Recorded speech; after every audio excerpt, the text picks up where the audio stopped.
Welcome to another video. In this one, it's going to be a little bit different because we're not going to be doing any Tableau analytics. Instead, I'm going to go through all the equipment that I use to actually make my content simply because it's been requested so many times over the years. I just never did a video on it. So here it is. Let's get straight into it. We're going to start here with the Logitech keyboard. Now explain why I used this one originally. So 5 or 6 years ago, back in like 2014, I was a student. I didn't really have any money, and all I could afford was like this little microphone that I would put on my desk. And every time I would record videos, every time I pressed the button, you would hear a really loud thud and sound, and I didn't like that, and the students didn't like that. So I bought this keyboard, and basically it's wireless, and on the right here, maybe I can zoom in a bit here on the right, there's an actual trackpad. So I would actually hold the keyboard out away from the desk like this, and then there's a click button. So you can see kind of there on the top right around this spot right here, that's the actual mouse click. So if you're starting off, and a lot of people have contacted me about, I want to start my own YouTube channel, I want to do my own content, I want to train people online. It's like, great. If you're on a budget, this is good. I think at the time I spent maybe $100 Australian on it, and it was just a great buy. I can get on with it, and yeah, that was great. So that's where I started, and then probably in the last 2 years, I upgraded to this thing. So this thing is a beast. This thing's a monster. This is the GSP 350 Sennheiser headset. Now it's a gaming headset, but that's not why I bought it. The reason I bought it is because it's a USB connection, and with the audio quality with the USB, it's fantastic. It's so clear, so crisp. It's not too bassy, which I find sometimes some videos all you hear is all those sounds, and it gets really annoying. This one's a lot clearer. This thing's adjustable. You've got this part up here that can adjust the shape, so it's not super tight. You've got a volume control here on this side. So this knob, you can see it here, this adjusts my volume like on the fly, separate from the computer. So that's really helpful. But probably one of the other biggest reasons I use this is that it doesn't get hot. So, I mean, I use a headset pretty much 10 hours a day, either filming content or working my job or anything like that, with like Zoom calls and Microsoft Team calls, and it doesn't get hot. It's very comfortable. And if it does get a little bit warm, all you have to do is this, and it cools it down very quickly. I have these headset, right? These are my Bose. I can't remember the model on these.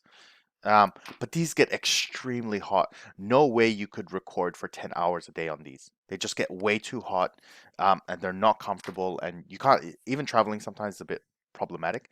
These ones are very cool, and yeah, I can record and work on this stuff for a long time. Like probably the longest I've had them on is like 15 hours, right? And they're fine. It's totally fine.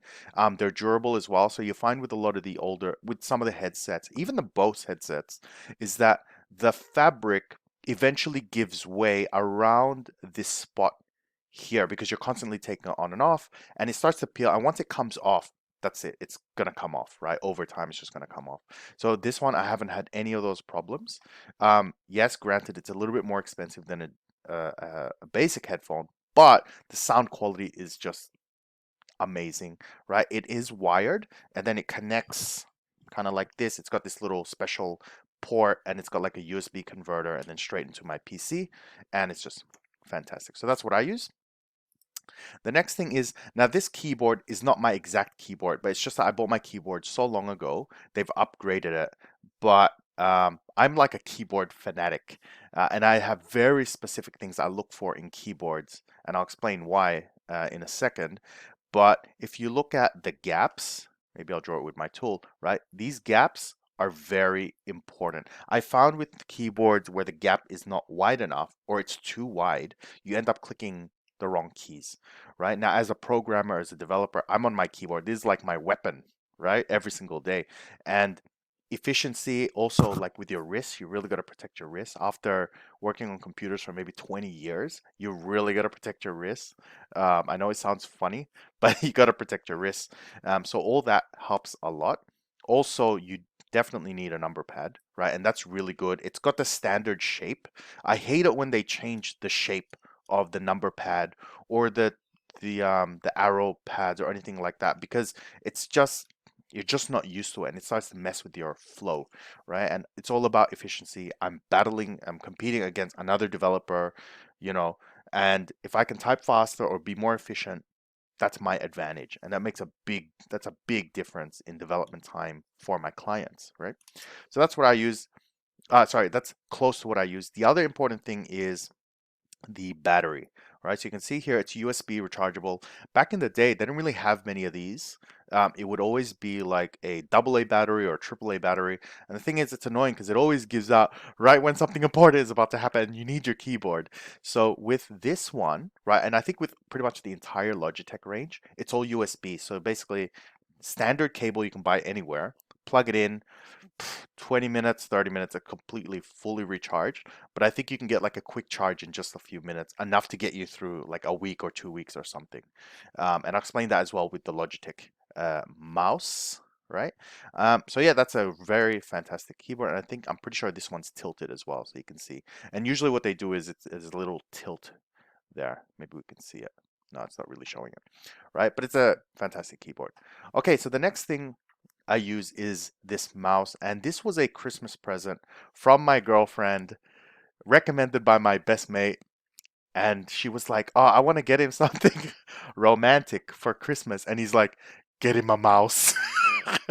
So sad, so sad. But when I saw this thing, I was like, "Oh my God, this thing is the best." So I've used this now for maybe 2 years. It is a rechargeable. So underneath, maybe I can show it. Like underneath here, there's a. Oh, actually, I can show you here. Right, there's a little port there, and that's where you charge it. So standard micro USB. I think I can charge it in like 5 or 10 minutes, and then I'm good for like months, right? So it doesn't use up a lot of power. There is, maybe I can zoom in here. We'll have a quick look. So this is like your battery level. So you can actually see your battery levels, but they take ages. And then when you're ages before they run out, and then when you plug it in, you can see them charging. So I can see that as soon as I get to 2, I'm ready to go. You know, I don't have to charge it all the way. I've got a scroll wheel here, which lets you scroll left and right. So if I've got a sheet, I can scroll left and right, or web pages left and right. Super handy. This is a backwards and forwards button. There's actually 2 buttons here, right? One there and one there. And it's sort of like, you know, when you're going through web pages and you need to go back, you can press back, but you can use it for a lot of other things. This is actually a button right here, and what that does is I think you can customize a lot of these buttons now with the Logitech uh, mice and all that kind of stuff, mouses, right? And what that does is it gets you into, I think by default, it gets you into like the tablet view with all your apps, right? So you don't have to move your wrist so much. And I mean, as I'm getting older, you really don't want to be moving your mouse all that much. You kind of just want to be stationary, um, and not move it too much because it does get your wrist. And as soon as your wrist starts to hurt, it's just gets worse, right? The other thing is you've got a scroll wheel, but this is a very special scroll wheel because what it does is you've got this button and it converts it from like, it's hard to explain, but it's like it ticks, right? So it gives you heaps of control, right? Maybe I can show you with this page, right? So if I've clicked this, I can click like this. So it's like indented kind of thing. But then if I press that button, I go into freewheel mode, and you can see it's smoother, and you're like, well, what's the big deal? I can actually go freewheel like that, and it has like a momentum thing, a very soft, really nice momentum. And when I'm looking at really massive data sets, like 100,000 rows or 10,000, whatever it is, I can scroll through really quickly and just have a quick glance at the whole data set. I'm not like scrolling all the time. And that you can even customize as well as to the speed, how many rows it goes down. For people like myself, you know, we're writing SQL programs all day long. It's a massive help, you know, it makes a massive difference. Now, this is kind of, I guess, old in computer terms now. So if you're like going, oh, I want to buy this, you may want to buy the later version, which is the Logitech MX Master 3, right? Which you can see it's a little bit different. I have not used this, but if it's anything like the 2, it's probably going to be incredible. Right? It's, if anything, it's probably just more ergonomic. You also don't get that issue with your wrist because of the shape. You can rest it. I usually have it like not completely straight, like tilted a little bit like that. And I can pretty much use the mouse all day. Whereas like the cheaper ones, sometimes the profile is too low or it's too high. Like the $20 ones, they're just no good. If you're doing this 12 hour 10 12 hours a day, whatever your job is, especially if you work with computers. Okay. The next thing is this stand. Now this isn't exactly the stand I have. My one doesn't have these vents, right? But the vents do help to just draw out the heat. But the reason I bought these, because you see on these hinges, it's not a it's not a pressure hinge or something like that where it's like a screw where you have to tighten it for it to lock. It's not. Instead, oh, I can't take it off, my laptop's on it, but it's like a locking mechanism. So like as you do it, sort of like those foldable ladders where when you move it, it goes and it locks. And my laptop is pretty heavy because I've got like 32 RAM and it's kind of one of the bulkier ones. And it can really, you can see it's bouncing, but it can really take the weight. It's also aluminium, so it's quite light and it can really help with the cooling and performance. The other thing I like about it is you see the fact that it's kind of separated here, right, from one side to the other, which means you get all this space underneath, which is good because if your keyboard's relatively big, you can kind of put it underneath or kind of use a bit more space if your desk is quite small. I used to have this one, right? Right, you can see it's just a little one that you put your laptop there, but it ends up just sliding, and for your neck as well, you can't really elevate it. So I didn't like this. I had another one which would actually go like this and lock, and it had USB fans and everything, but again, too low, and it would just slide off, especially if your laptop's relatively thick. For thin laptops, it's no issue at all here. So you can see, if I can get my drawing tool out, there's like a lip right here, which stops it from sliding. Back then, it didn't really have lips. It would just be by friction. It just couldn't hold it. So whenever you're buying these, make sure it has like a really sturdy lip. For these one, it's like the actual aluminum has been bent to hold the laptop, and that's really what you need. You don't want laptops falling, because I've had that happen to me in a conference meeting. And if you want to know that story, drop it in the comment. Um, Dropped laptop, hashtag dropped laptop, and I will tell you that story. It was so embarrassing. It's a long story. But anyway, let me know if you want to know that story. So then, okay, I use that. The next thing is a monitor. So when you're recording content, it's nice to have a second monitor because especially if it's a long video or you want to cover very specific things, you don't want to kind of go beyond what you want to talk about. It's nice to have like a monitor to the side to say, here are your talking points, or you can have stuff ready that you're going to bring over. So having a secondary monitor is great. I usually have my laptop as my primary and then my monitor as my secondary. And the main reason is not everyone has monitors when they're watching my content. And if I record on the monitor, the ratio is so large that when it goes to a laptop, it shrinks and you can't see the detail. So I prefer to record on the laptop. But I've used BenQ now for maybe since I was early 20s, so like 15 years. And I've used them a lot and they're really good. But that being said, with monitors these days, they're all kind of the same, right? They're all really good. Monitors have come such a long way, whereas back in the day, you could only really pick a few, and a lot of them were just rubbish. But these days, you got the widescreen, 1080p. It's all kind of like standard stuff, unless you go with the Logitech curved screen, which is just insane. I can't afford that. That's too much of a luxury item. All right, moving on to the next thing. So this is my webcam. I just bought this recently. And it's not the lowest version, it's actually kind of a premium version.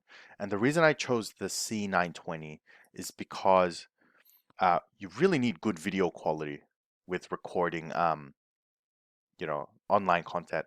Also, you get this thing. Let me bring this over, right? You get this thing, which lets you actually edit the video detail. The problem with using like your inbuilt webcam, which I actually don't have, is that you can't, a lot of times you can't adjust it, and the video quality is horrendous. You got like shadows, you've got like the texture, the focus. You can't adjust any of that stuff, and it looks like rubbish. It's just crap. I don't know what else to say. I've seen so many videos like that. It's just crap, right? You got to give the best you can possibly give to your students. So here I've got like, brightness, contrast, which I rarely change. Autofocus is so important. My best friend who's a photographer, he's like, it has to be in focus every time, right? Color intensity is sort of like if it's like orangey blue, you can adjust it because it's really good as well if you have natural sunlight, and depending on the day or whatever it might be, or the windows you have, you can adjust it and tweak it to get everything to look really natural. which is great. And then you got your white balance, which just controls how white things are, which is fantastic. And again, it's got like this tilting control. It's got this holding mechanism, which is fantastic. Let me zoom out a bit. It's quite big, right? So the way this works is if this is my laptop screen, this lip right here, this big one, it hooks on like this, and then this one presses on the back of it. So it's sort of like this, right? Now it's kind of rear heavy, so it's kind of heavy here. So what it wants to do, like being an engineer and everything, you got like your rotations and degrees of freedom. It wants to fall backwards, right? But that's preventing it from falling backwards. So it's kind of like self-locking by gravity. So you don't have to lock it in place or anything like that. So you can just take it off, put it on. It's portable. You can, this compresses down to be, let me see, like that. It's very small, so you can take it with you on the road, right? Which is fantastic. You've got, let me go back to this one. Once you've locked it on, this part actually has an additional tilt, right? Which gives you heaps of control because depending on your laptop size and all that kind of stuff, which is great. It does have speakers, which are pretty good. But for my recordings, in terms of the quality I expect for sound, it's not the best because it can pick up a lot of ambient sounds, like my dogs are barking, or the neighbor's dogs, or the cars are driving, and all that kind of stuff. It can pick it up sometimes. Whereas with the headset, you've got some noise canceling, or I guess unidirectional recording, which kind of prevents that from happening. The other advantage is, and it doesn't show this in the picture, is if I get my tool, behind this plate, there's actually a hole, there's a screw hole. And the main reason for that is, if I get this out, this is what attaches to a tripod. Let me get my tripod out, right? So I got my tripod. So basically it will attach to here. And that's good for like if you want something on a distance, right? Like, oh, with a distance or something, or you want going down or going up, whatever. You've got that freedom as well to do that, which I don't know if a lot of webcams do. So that was the other advantage for me. All right. Next thing are the LED lights. So this was a recent purchase. I've got two lights here, and they're kind of like shining this way at 45-degree angles. And these are the Neewar LED lights. And I saw this as a recommendation on YouTube by someone I've been watching. And they're not the cheapest, right? But they're not the most expensive either. And the reason I said I might as well go another level up is a lot of the cheap ones, these legs are crap. And what happens when the legs are crap is a breeze or vibration or just not correct balance. The whole thing can tip and the whole thing's broken, right? So I said I need very sturdy legs, which is great because this thing at the top, it's not light, right? It's quite heavy. So you want that to be quite sturdy. The other thing you get with it is you get these things called barn doors. I think they're called barn doors. I don't know that much about this stuff, but it lets you control the direction or the intensity of light. Or if you want it like directed, you want it wide open, right? Or if you have like an object there that you want to protect shadows from, you can bring that in. Here on the back, the actual lights themselves are LED, and you get, I think, 600 over 660 LEDs, right? And they're a mixture. So you get like a line of white, a line of amber, a line of white, and it kind of keeps repeating. And you can control the two sets of color independently. So you can intensify it. And they don't have a back photo here of what's in the back, but basically you get like dimmer switches. So if, for example, you want to look a little bit more flesh colored, right? Not too white, you can increase the amber, or if you don't want it to be super bright, you can reduce the white, right? And you got heaps of control. It does tilt as well. You can see, where is it from here? There's a tilt, right? So it can tilt pretty low and pretty high as well. And lastly, it has in the back two battery ports that you have to buy separately, and it kind of like locks in, which means you can take it with you, right? So I do photography, right, with like a friend of mine. So if we're taking like a sports car out and we're doing photography, we can actually bring this with us to help us with the lighting, right? It packs away. You get these two carry bags, which are actually very high quality, and you fold this up, right? And it has like foam spots in there that you can chuck it in. So it's very safe. It can kind of get banged around a little bit, right? So that's the one I use, and I love these. And they're not hot, which I noticed. I guess that's because they're LED, whereas with maybe some of the other ones, you start like sweating in the summer, which isn't great. All right, so the very last thing, which I don't use anymore, but I did for a while, is a tripod. Now, I have used this thing for a long, long time. And the reason I love this thing is, number one, it hasn't got, I don't know if you can see it, it hasn't got that brace part in the middle, which can get annoying because sometimes I want, different arrangements where it's not completely open, right? And that gives me the freedom to do that. It's also the quick lock and unlock. I hate the screw types because sometimes you want to be able to adjust angles very quickly and easily. With photography, sometimes something's happening, you've got like a second to capture it. So you need something quick that can quickly adjust. It's compact. It can actually fold in and out very quickly. So it goes like this, unfold this, right? Oh, hang on. Like that, right? I've got this piece, which is always attached to the camera, and then it's just a quick lock. So I just flick the switch, and it's already on there, and it's really great. And again, with the webcam, I can actually attach it to this and just have it permanently in my room, right, for when I am recording. Oop. Yeah. So, and that is it for my equipment. If you want to see any of these and actually buy them, they will be at the bottom of every video I have in the description, probably at the very end, and there will be links. It'll look something like this, right? So I'll have the headset, right? Now, again, these are all stuff I've used or close to what I've used. It is part of the Amazon affiliate program. So when you click the link, it is part. I think I'm new to it. I'm new to the affiliate program, so I'm not too sure how it works. But these are the links for the affiliate program, and that is basically it. So if you have any questions about the equipment, or you're starting off as a YouTube content creator and you want to get in touch and have a conversation and stuff, I am happy to drop a comment in the comment section below. And until then, have a great day and bye.